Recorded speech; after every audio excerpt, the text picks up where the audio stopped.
Hey, this is Anney. And Samantha. And welcome to Stuff I Never Told You, a production of iHeartRadio.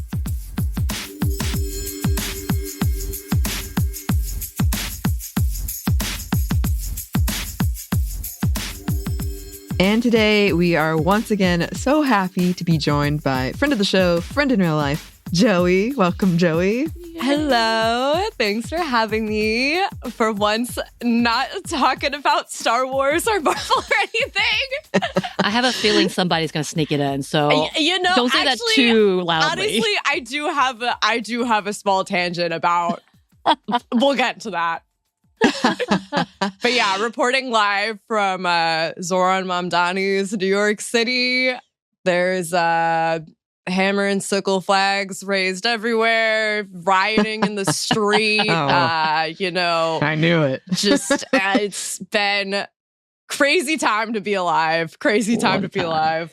What a time to be alive. Well, you are our person in New York, and New York was the focus. I would say one of the big focuses of the elections we just had. And wait, were there just elections? I know. I had no idea. This totally. Sorry to cut you off, Anney. I will say, being in New York last week, very, very glad to be in New York City. I had a feeling where it was going to go, but it was like, that is the energy just feeling like walking around the city. I also had a friend who was visiting from London who I was like getting drinks with that night. And it was so funny because I was like, oh, there's going to be all of these watch parties for the election. Like we could do that, or we could just try to find like a bar. And he was like, no, I'm kind of curious. Let's like do the watch party. I don't know anything about politics. Let's go. And we were like at a gay bar watching the election results come in, and it was a fun time. I'm not gonna lie, it was a fun time. I'm glad, because it was nice to have a win. It was nice to have a win. Like a lot of election can go. I'm just too scared to even try it, to go to a watch party, because I might be so depressed. No, so for real. I'm glad it worked out. It was so weird because I was like, one of my really good friends, like their birthday is right after the election, and last year it was the day after Trump was elected, and I just like that. Those couple days were so weird. I'll be real. Like, I went into that election sort of like, it could go 50-50. A lot of people in my life were very convinced Harris was going to win. I was like, I don't know. I'm also like, I was the friend that was watching CNN all night and was like texting people updates. And so I did feel kind of bad because there were a couple points where I was like, no, it looks like it's going really well, actually. It's fine. And then I was like, and then an hour later it changed. Anyways, that was a weird time. That was like, that was just such a like jarring experience for so many, in so many ways. Again, I wasn't necessarily surprised, but it was like, it was weird. It was weird. It was jarring. It was heavy. And it was just like the shift this year. It was such a different energy. And yeah, equally, Anney, I still have very distinct memories of the 2016 election. And I, was in high school at the time, as I've mentioned on the podcast before, and Samantha has looked horrified. But I do remember that, like, walking into a watch party for that and it just being, like, silent and, like, the energy being so weird. And so that was not the case this time, which was nice. Yeah. Really liked that. Yeah, also a quick shout out to super producer Christina, whose birthday is near. Oh my God, what? Wait. Yeah, November. Happy birthday, Christina. Election. Wait, I thought it was so past. Man, I'm really going everywhere. She has told the story of Happy belated birthday, Christina. Yeah. Scorpio icon. Let's go. Right. That makes so much sense. Lovingly. I love Scorpios. But that makes so much sense. Oh, I love that. Because I never know what that means when people say it, but I love that people know it. It makes me happy. But yeah, she's told stories of being out at a bar for her birthday, and it's just silent because of what happened in the election. Yeah, so.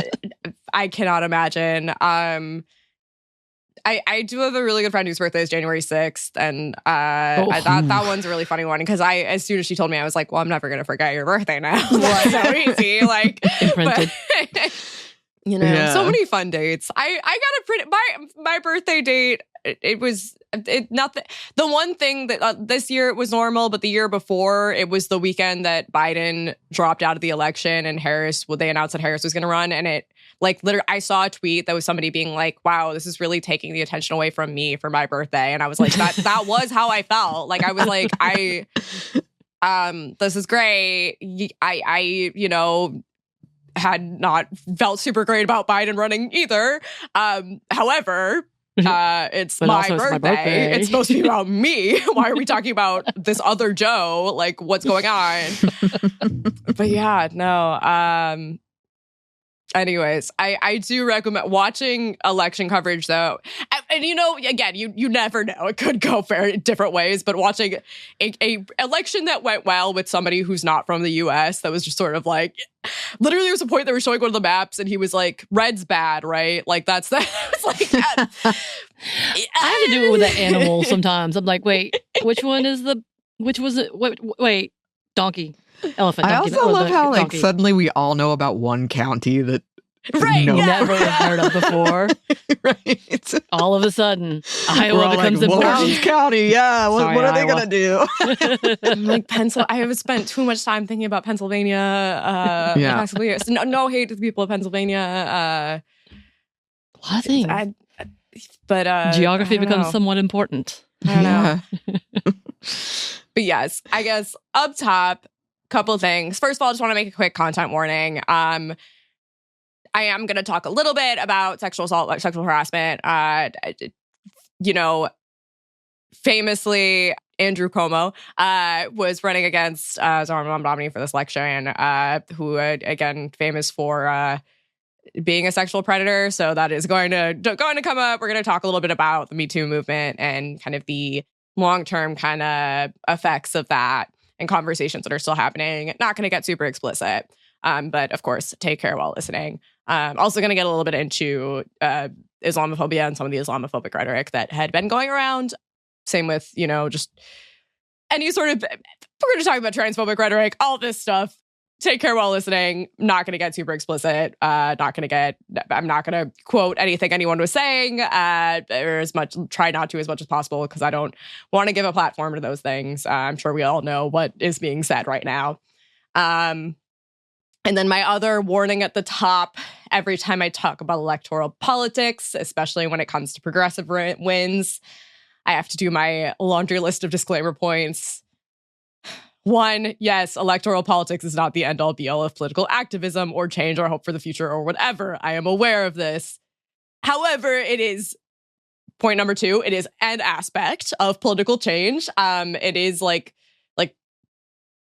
you know, it determines who is going to be in office. It is, and like, yes, it's just one brick in this like house of progress and house of change, but it is still a brick. And if you remove that brick, you're going to lose a couple pillars there. So I do think it's worth talking about. But me talking about this, me celebrating these things, isn't me saying like, and everything's great and nobody has to pay attention to anything ever. We can have nuance. And like, listen, also, point number three, so right now. Christina, I'm so sorry. You're going to have to beat me a lot in this episode. And also sorry to the listeners that I hate the beeping sound. I'm trying my best. But it's possible to look at the world and be like, wow, things are bad. All of these bad things are happening, but also be able to celebrate wins, you know, like just because I am like, and like, I'll be real, I felt a lot of hope from this election. It was very like reinvigorating. It really like made me remember like, yeah, this stuff is important. This stuff is important to get involved with. That being said, like, I'm from Chicago and it's been really weird for the past like couple of months seeing like streets that I grew up in under like total basically military occupation at this point. So it's like, believe me when I say it is possible. Again, yeah, nuance is possible. We can celebrate these wins and also still be realistic about the fact that it's like, there's a lot of bad things happening, and I think there's still a lot of work to be done. Exactly. When it comes to everything with the elections, no one loves the system, but right now when we see a win is a win, damn it. A win is a win, exactly. A win is a win. Also, I'm like, I like taking some steps forward is better than just like not doing anything. Like, I don't know. I'm trying not to argue too much with like an invisible voice in my head right now that's coming at me and pulling out all the like leftist Twitter talking points. But yeah, I don't know. I think it is okay to both celebrate things and be excited about things. And like, I'll be real, I am somebody who like, I tend to kind of be a killjoy with politics. We were just talking about the election last year.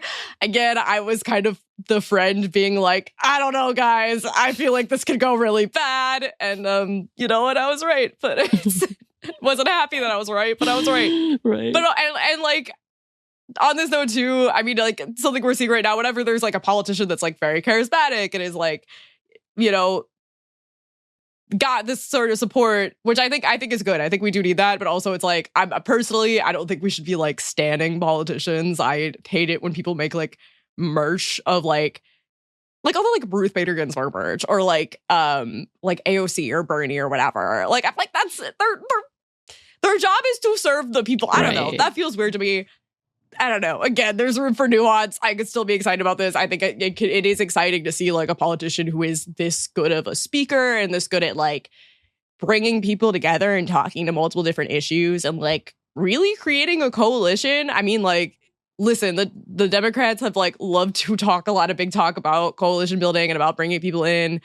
And I do think that's a good idea. I think the way that they've kind of been approaching it is like, let's just turn this party into like Republicans light. Let's try to get like the Liz Cheneys of the world to jump on our side. And it's like, I don't think that's what it should be. I think like if you look at what Zohran did, like that is a genuine like bringing people with different ideas together, bringing people from different communities together, whatever. Like people kind of, I wouldn't have expected to support a Democratic Socialist candidate. We're doing that, and I think that's really great. And I think there is something there, and I think it's worth talking about. I mean, it's okay to like someone that you voted for, but then you have to turn around and understand this is about holding them accountable. So it's not about following blindly. It's understanding they got me excited with this, and now let's hold them to it. And that's the more responsible way to be a voter. Exactly. Because you know what happens? You know what happens when and I'm not saying this is at all what's going to happen with Mamdani, but I think when people take the like turning it into like almost sort of like the fandomization of politics too far, you get like Cuomo-sexual stuff. Like that's what you get, which surprise, surprise, backfired really quickly. Real hard. Anyways, there's a couple of different things I want to talk about here, particularly pertaining to Mamdani's win and what that means for women, women's issues in politics, and what I kind of mean by when I'm saying women's issues too. First, we're gonna pull back a little bit. We're gonna talk about like what the rhetoric on the left, or what is seen as the left in this country, the Democratic Party, whatever, big umbrella here that I'm talking about, but like what the conversation has been for the past year since the Democratic Party lost the 2024 presidential election. There's been a lot of talk about like what were the lessons learned. What did we do wrong? And surprise, surprise, there's just kind of been a lot of finger pointing and a lot of like jumping to blame people. I was thinking about like how have the Democrats, how progressive talked about women's issues over the past year. And I do think it's split. I think that there's sort of two. And again, we're talking about a very broad coalition of people here. So this is like political pundits and just like your average person on the street, which again, that's a very large group of people we're talking about. Lots of different opinions, lots of different motives, whatever. But yeah, I think the response has kind of been split. I think similar to 2016, this loss was like the 2024 presidential loss was definitely something that radicalized a lot of people and drove them to action. Recently, I was listening to, I want to shout out podcast, Matt Bernstein's podcast, Bit Fruity, in which he recently did an episode called The Liberal Wine Moms Are Radicalizing. I'm blanking on the name of the guest that he had on, but she was fantastic. She was sort of like, she's this prominent podcaster, sort of seen as like the progressive, like middle-aged suburban wine mom, in quotes, you know, not necessarily literal, but you know what I'm talking about, like that demographic. And they had a really interesting conversation. I'll link that episode in the show notes. But they had a really interesting conversation about her response to the election and some of the stuff that she's been saying. And I think it was really interesting because it was sort of counter to a lot of the narratives I've been seeing, which is coming more from the party side, which is there's been a lot of hand-wringing, a lot of like, oh, we were going too far with these issues. We weren't being cautious enough. And meanwhile, like if you look at the actual platform that was being run in 2024, it was like the most cautious, like we're not going to push any boundaries they could have done.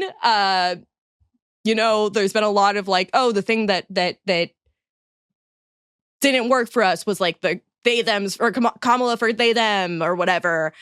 Meanwhile, the Democratic Party, like, this was the least that they talked about trans issues, like, within, like, the last 3 elections. Like, this is the first time the DNC, there was not a single trans speaker in, like, years. Like, this has not happened in a very long time. Like, they really, I don't know, it is sort of this weird disconnect where there's been a lot of, like, you're having people like Gavin Newsom now be like, actually, we should, I don't know, trans sports, it's complicated. And it's like, where is this coming from? You weren't, like, running on helping trans people really at all. People have been loving to go after Chapel Roan for not endorsing Kamala Harris and making what I think was a pretty reasonable point about the fact that the Democratic Party really hasn't, stood up for the LGBT community as much as they say that they are. I think she was right. I think, again, I voted for Harris. I think people should have voted for Harris, but also it's like, yeah, there wasn't really a lot that was, I don't know, like they weren't doing the things that they were like, see, the thing that was wrong was that we were being too woke. And it's like, but you weren't. Like, I don't know. I think particularly, and the thing that really I want to focus on here is like trans issues and how trans issues have been talking about, because like this has been one of the communities that has been most kind of sharply attacked by the Trump administration. And at the same time, the like mainstream Democratic Party has kind of been pulling away from and has been like, yeah, that's where we were going too far. And it's, again, like I'm saying, that to me is confusing because I'm like, you really weren't doing anything to begin with. I think this election showed that there is kind of a disconnect between the like, oh my God, no, people don't like this. People don't like that we're supporting this. It's like, no, like at the end of the day, it's not the biggest issue. Like the biggest issues are the economic issues. The biggest issue, like most people don't really care about like other people's interpersonal lives. Some people do, obviously. They're very loud about it. But yeah. Also, I'm under this, I'm qualifying trans issues as women's issues. Obviously, not all trans people are women. That's kind of the whole point. But I think specifically talking about, I'm going to try not to go on a huge tangent about this because I don't want to take up too much time, but I think like, especially when we're talking about like the quote unquote like trans sport debate, this is a women's issue because you see how quickly it turns into like, if we're just turning this into like specific gender roles, you have to like, again, I'm trying very hard not to go on a tangent about this. I think it's really weird how quickly like the conversation about women in men's sports or men and women's sports, quote unquote, whatever, has shifted over the past 10 years. Cause like, I remember growing up and it being like, yeah, it's really weird that these sports are gendered. Like, it's more complicated than that. If you look at the actual scientific facts, like, I don't know, gender actually doesn't play that big of a role. And now we've kind of gone around where it's like, no, actually, it like the turf argument is actually, it is feminist to say, no, women are inherently weaker and they can't do anything. And for some reason, chess is also a part of this. We can't have trans women competing against cis women in chess because our little lady brains are too small, apparently. So anyways, all of that being said, I've said this on other podcasts before. Women out there, cisgender women listening, if you really do not care about trans people, like at least think a little bit selfishly here. Like this is going to come back and bite you. We're already seeing the Olympics just put out a statement being like, we're banning trans women and also like women with like high testosterone levels, which is so weird, which is such a vague thing. Also, it's like, it's the Olympics. It's like everybody's, you don't get to that level of athleticism unless there's like, you have some sort of weird physical situation going on. I don't know. This seems like a little arbitrary, but yeah. I mean, the conversation is that they created a boogeyman essentially in this narrative, because we know by the many records, trans women. How many trans athletes have you seen winning those awards? And the people who are complaining are the people who are in like 5th or last place.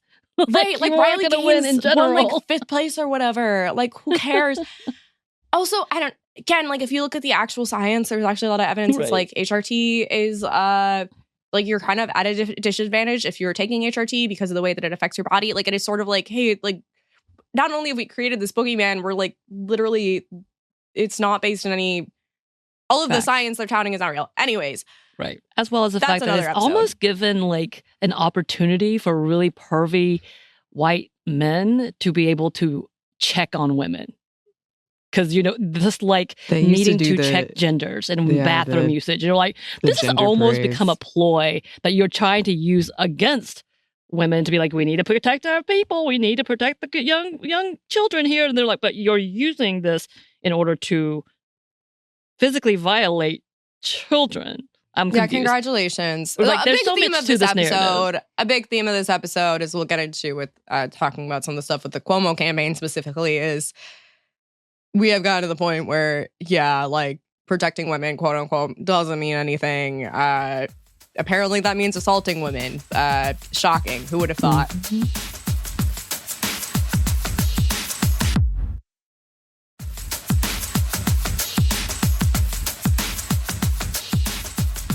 Pivoting a little bit to what Mamdani's platform actually was, what he ran on. And eventually I'd need you to talk about his wife because, first of all, she has become a celebrity in herself.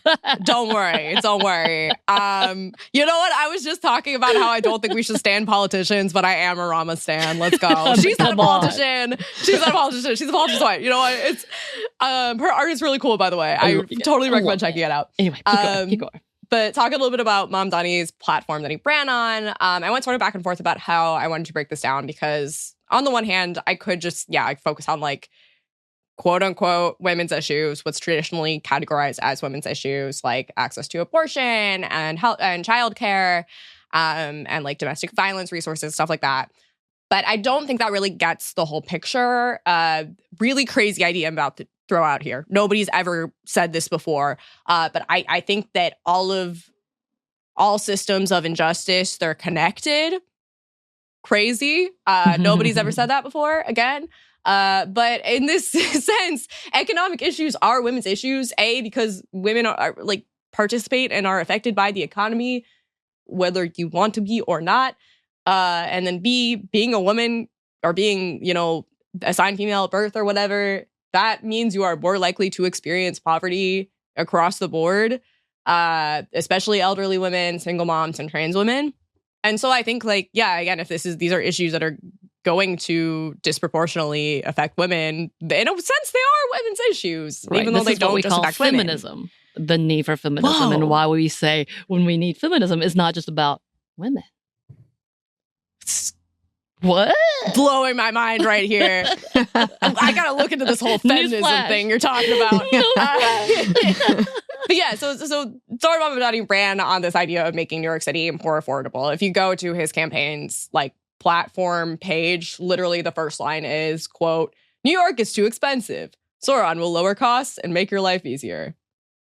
It sounds good to me. It is too expensive. It is very expensive. Particularly, some issues that he was focusing on were looking at freezing rent, building more affordable housing, raising minimum wage. These all, again, sound great to me as somebody just living in New York City and not being super wealthy. Also campaigned on free buses and city-run grocery stores. So these obviously don't only affect women, but these definitely affect women. I know a lot of women whose lives would be way easier if any or all of these were instituted. But if we want to look particularly at what are traditionally seen as quote unquote women's issues, there's an entire section on early childhood and education, which proposes, quote, this is also again from his campaign's website, quote, free childcare for every New Yorker aged 6 weeks to 5 years. Side note, I really love that they said every New Yorker aged 6 weeks, the idea of looking at a 6-week-old baby and being like, that's a New Yorker. That is a very funny image to me. I don't know. I'm picturing old school, Martin Scorsese character, but like a tiny baby. Oh, I'm imagining an infant in a stroller yelling at people to get out the way. Exactly. Yeah. With like the like accent. Yeah. His campaign also proposes baby baskets for newborns, which would include, quote, a collection of essential goods and resources free of charge, including items like diapers, baby wipes, nursing pads, postpartum pads, swaddles, and books. Each NYC baby basket will also include a resource guide of information on the city's newborn home visiting program, breastfeeding, postpartum depression, and more. So shout out for bringing up postpartum depression, which is something I don't think we talk about enough. But yeah, I again, within his platform, highlighting that he wants to make it easier for new moms, new families to live their lives, to re-enter the workforce with free childcare and education, all of that. This is all good in my book, you know? There's also an entire section on LGBTQ plus protections, which again, that really stood out to me. Again, looking at the Democratic Party right now and seeing certain people within the party that are really encouraging people to like pull back from LGBT issues, the fact that they made this like a whole section on their page really says something to me. So it says, quote, the Mamdani administration will protect LGBTQIA plus New Yorkers by expanding and protecting gender-affirming care citywide, making NYC an LGBTQIA plus sanctuary city, and creating the Office of LGBTQIA plus Affairs. We're finally going to get a borough of gay shit. Let's go. Yes. Gay city is happening. I want to just throw my name into the ring. I think I would make a great minister of gay life in New York City, just saying. Anyways, this section also highlights the fact that, yes, LGBTQIA plus New Yorkers are more likely to be affected by economic issues. So yay, nuance. Again, going back to that issue of women are more affected, particularly queer women, particularly queer people in general. There is a longer memo on this topic that points specifically to something that happened earlier this year. Quote, a private institution operating with a $250 million public subsidy should not have the ability to sell out young trans New Yorkers to the Trump administration. Yet that's exactly what happened when NYU Langone decided to stop providing gender-affirming care for trans youth. Soon after, other private NYC hospitals also stopped providing necessary life-saving healthcare for trans youth. These decisions are in direct contradictions with New York state law. So much terrible stuff has happened this year. I don't blame you if you missed this story or if you just like forgot about it. But as they're saying in this memo, this was a moment I think that was particularly despicable to me because it directly contradicted New York state law. This was back in February, so this was early on in the Trump administration. This was kind of an early example of a private institution caving to the Trump administration's policies preemptively. I actually covered a protest when this happened for another show that I work on called Afterlives. Shameless plug there. Please go listen to that. And it was like it was incredibly moving hearing some of these kids speak. Like, I admire their bravery so much. I was like tearing up during parts of it. It was so heartbreaking to hear.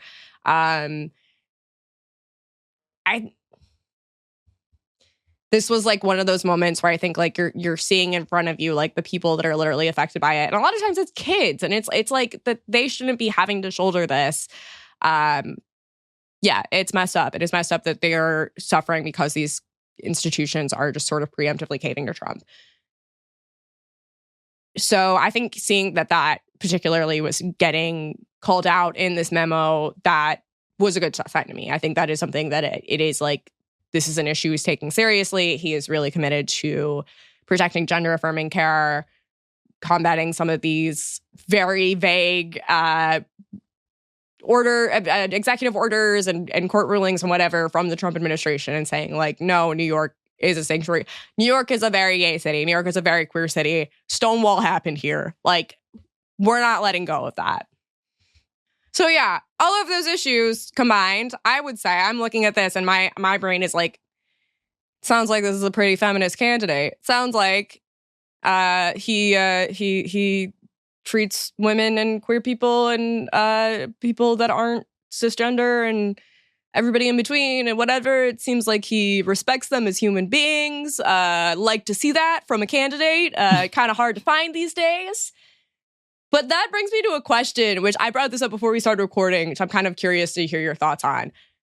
Obviously, another aspect of this election, and particularly in the last couple weeks leading up to it, there was a lot of Islamophobic fear-mongering. And there was a lot of the kind of assertions that I've heard throughout my entire life as somebody who was 2 years old when 9/11 happened and, grew up in the aftermath of all of that, which is this idea that Islam is particularly brutal to women and, we need to protect white women. I mean, just women, but they mean white women, from this kind of scary boogeyman of Islam.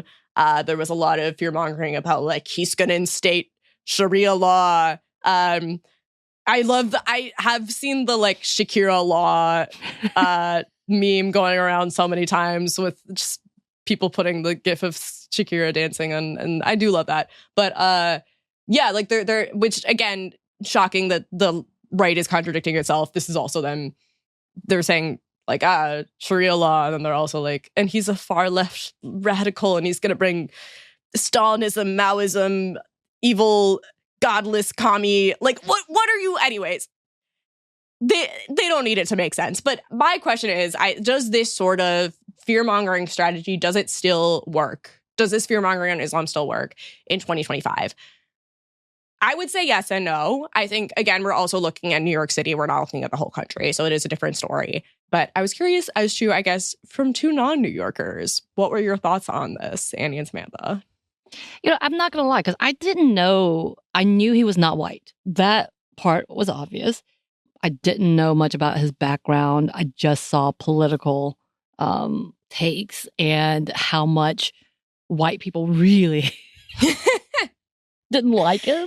And there's also, I will really quick, I'm gonna add in, there also is some, there was some sort of fear-mongering around particularly the Israel and the fact, which interestingly, he has not said anything like particularly bad about Israel. I think he had shown up in support of like protesting the genocide that's happening now. Right. And that was getting turned into like the news cycle and like, oh my God, he hates the Jews and he thinks that Israel is, we should destroy Israel. And it was like, I don't think he said that ever. Yeah, that I think he translated said him being genocide's bad. Yeah.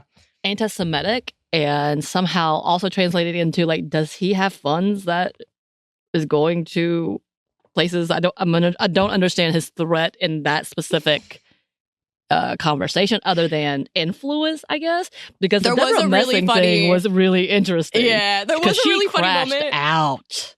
Wait, who? Oh, the Deborah oh my Messing God, crashed out after the results, and I was like, what? Yeah, I'm confused. I'll be so real. I did not know who Deborah Messing was, but I also found this out from another podcast that I was listening to that was like going into detail about the whole situation. And I was like, oh yeah, this makes sense. Washed up actor, grifter. Bit, got it. Her red pill like turn, it is like should be studied, to be honest. But it's TERF. It's like TERF ideology, and it is like Zionism that are the two things that like really get people to like. It is. That is a whole other conversation. We're gonna do a whole other episode about that at some point. But there was a very funny moment in the one of the debates leading up to the primary where it was the Democratic nominees where they asked, the question was basically like, hey, when you become mayor of New York City, where's the first place you're going to go? And everybody down the line said Tel Aviv. And then they get to Zohran and he was like, I'm staying in New York. Like, this is the city I'm supposed to be running, which I was like, yeah. Yeah, why? Sorry, why would you be going there? Our current mayor literally got indicted for like taking bribes from Turkey. Like, I don't want to hear what other countries they're going to, like, how are you going to fix the problems? Which I don't know. He had a very funny, very, I think, like, professional to say response where he basically was like, yeah, no, like, we're talking about local issues. We should be talking about local issues. Right. I'm staying in New York. I'm fixing the problems here, which I was like, yeah, like, That's what I want to hear. All right. That makes the most sense. You're the mayor. Right.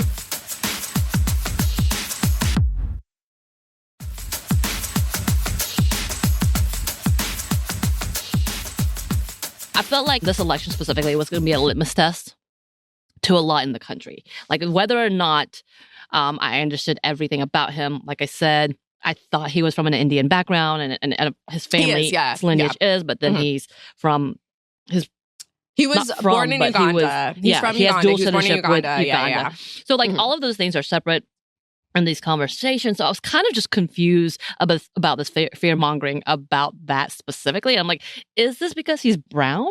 And again, I don't know anything about his religion, none of that. I was like, are we back to just racially profiling based on literal skin color? Like, and like not understanding the background. So for me, all of that was odd.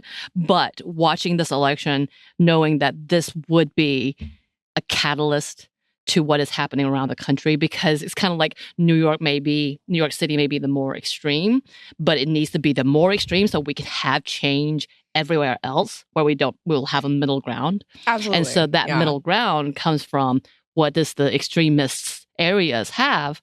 And I don't mean they're extremists. I'm just saying like in literal, like it seems more to the right, to the left of somewhere.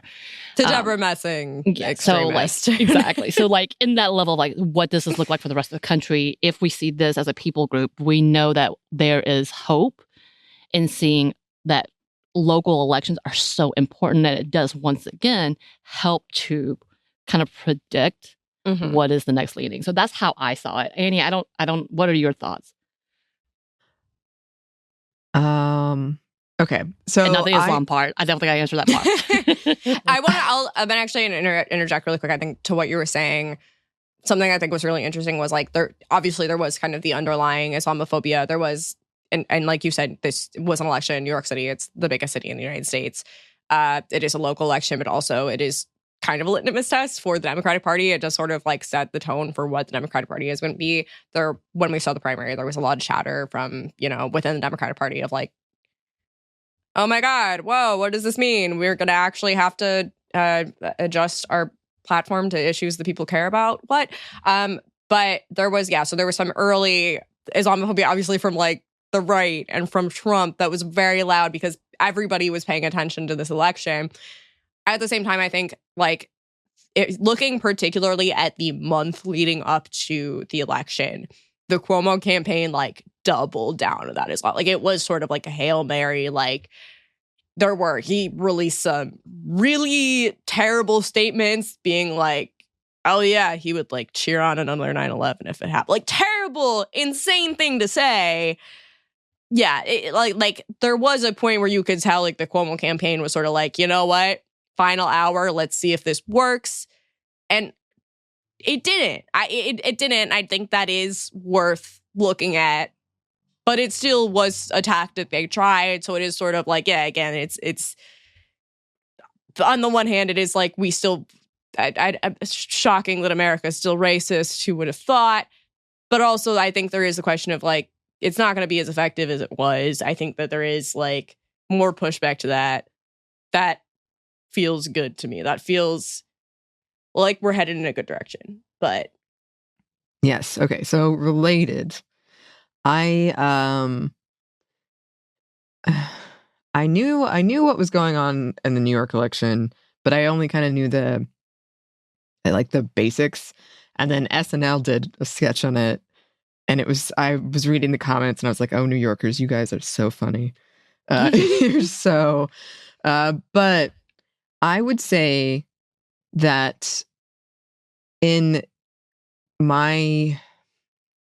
what I encountered about the kind of Islamophobia in regards to women issue with this, I always thought and still think that that's just here's the blame, here's really scary, we actually don't care about women. I've always thought that. But I think in this case that so many rights have just gotten pushed back, and I don't even think people cared about that part. That's I think they just cared he was Muslim. It didn't have to go a step further. Right. Like, it's almost sort of like the right is so mask off at this point that they don't even have to pretend to care about women. Because, again, like what you're saying, it always was kind of just a grift. It was a, like, pretending to care. Meanwhile, we don't want women to vote. But like, I think... I kind of agree with you, where I think like there was so much fear mongering around the fact that he was Muslim, that he was a like brown man running for office. But I wasn't like there was again, like when people say Sharia law, we know what they're talking about. They are like kind of pulling back to the like Taliban images, but at the same time there wasn't as much like direct like I think like the rhetoric that I remember hearing growing up a lot around like the war in Afghanistan, the war in Iraq, and like quote unquote why we were there, and we were there to like liberate women from the Taliban. I wasn't hearing as much of like that rhetoric, which again, I that is bullshit. I'm gonna say that's bullshit because these are the same people that again now don't want women to have the right to vote. But yeah, like I think it is interesting that we have gotten so far, like the right has gone so far that they like can't even pretend to care about that anymore, which I think ultimately ends up kind of being a good thing, because then you're gonna have less like centrist, center-left feminists that are gonna kind of get conned into thinking this way, which like it's I guess maybe it's good that they're just going full crazy fascist at this point. I don't know. Yeah, it's kind of nice to know who your enemy is. Yeah. But I do find it interesting because if, as it was supposed to be, and as we understand it, that there is a separation of church and state, and that's how we believe, like, politicians should be, and he's kind of in that level of like, oh yeah, we trust that he's going to understand. Like, not that there's anything being wrong with Muslim, but that's just not a factor unless that's what your stance is on, as we see with Christian nationalism. You know? Exactly. I mean, at the end of the day, there's politicians that I respect that I'm like, I know they don't have the same beliefs as me, whether they're Christian or Muslim or whatever. And like, I also understand, like, I don't know. Yeah. Like for me, it never was a concern that I was like, I'm more concerned if that is a stance that you're putting your like political views on. If you're sitting here and saying, I believe God is the foremost, so therefore everything in law should be based on my beliefs in God, as we are seeing in like... I think there's also something to be said about the fact that, again, like he made queer rights a tentpole of his campaign. The weekend before Halloween weekend, he was out at a bunch of gay bars campaigning. I am so mad that I decided to stay in that Saturday because, of course, it was like the first day in a while that I was like, oh, I'm really tired. I went out 2 nights in a row. It was Halloween week. Like, I'm going to rest. I'm going to be responsible. And then, of course, Zohran Mamdani was out at a bunch of bars, like, not far from where I live. So I was like, cool. It's fine, whatever. But, like, it was sort of like we've gotten to a point where I think people are willing to, or people are able, at least some people, again, we're talking about New York City. I don't know how much this is like a nationwide idea, but there's more acknowledgement of the fact that it's like you can be a progressive Muslim the same way. Like my background is I grew up, one of my parents is Jewish, one of my parents is Catholic. I know plenty of people that are progressive Jews, that are progressive Christians, that like have no problem with gay people or going out to the club or premarital sex or whatever kind of abortion, etc. stuff that, weird culture war stuff now. I think that there has been a little bit more space to be like, yeah, there's nothing that makes Islam really any different in that regard. I know plenty of people that are, I think, like, they grew up Muslim, their feeling, or their kind of attitudes towards Islam are very similar to my attitude towards Judaism, where I'm like, it's part of my identity, it's part of my upbringing, it's part of my values, but, like, I'm not particularly religious. I'm not going to, like, judge people because they don't follow all these rules or whatever. I don't follow any of those rules. Like, I don't know. I only keep kosher when I don't want to eat something and it gives me an easy excuse. So, I think I literally said that, Samantha, when we got brunch last time we saw each other in person. I was like, yeah, I'm not eating bacon because I don't like pork, and I just tell people that I keep kosher or whatever. I'm asked if I want pork products, even though I will eat a cheeseburger without a second thought. They were like, but pork. But yeah, anyway, yeah, it was sort of like to me, this was kind of the like, they're grasping at straws. Yeah, it was the accumulation of like the hypocrisy of all of this, where it is like, yeah, you can't really point to the dude out at Mood Ring at 2 a.m. and be like, yeah, I think this guy wants everybody to wear burqas and women and men can't look at each other. I don't know, like all of the weird fear-mongering, which again it also exists in every religion, right, to an extent. But yeah, the US like, is kind of a terrorist nation with Christian nationalism. Like several countries have put warnings on this country for that. So you can't say that out loud, Samantha. It's different. Just say They're passionate, you know. It's the right religion. Sorry. So, listeners, it happened again. Joey and I, we get to go in. Samantha's thrown into the mix. A third person. Oh my goodness. And we just got to talking. And there's so much to discuss. And so we did break this conversation up into 2 parts. Again, unexpectedly. So again, you're getting an outro from me and not from Joey. But you can find Joey on social media platforms at Pat Not Pratt, and also on shows like Afterlives or There Are No Girls on the Internet with friend of the show, Bridget Todd. So yes, go check those things out, and be sure to come back for part 2, because this is a wide-ranging conversation. Even Sex and the City. I mean, come on. I was not anticipating that. That was honestly a surprise. So yes, come back for that. And if you would like to email us, you can. Our email is hello@stuffInevertoldyou.com. You can find us on Blue Sky at Mom Stuff Podcast, or on Instagram and TikTok at Stuff I Never Told You. We're also on YouTube. We have some new merchandise at Cotton Bureau, and we have a book you can get wherever you get your books. Thanks as always to our super producer Christina, our executive producer Maya, and our contributor Joey. Thank you. Who is here for this one. And thanks to you for listening. Stuff Never Told is a production by iHeartRadio. For more podcasts from iHeartRadio, you can check out the iHeartRadio app, Apple Podcasts, or wherever you listen to your favorite shows.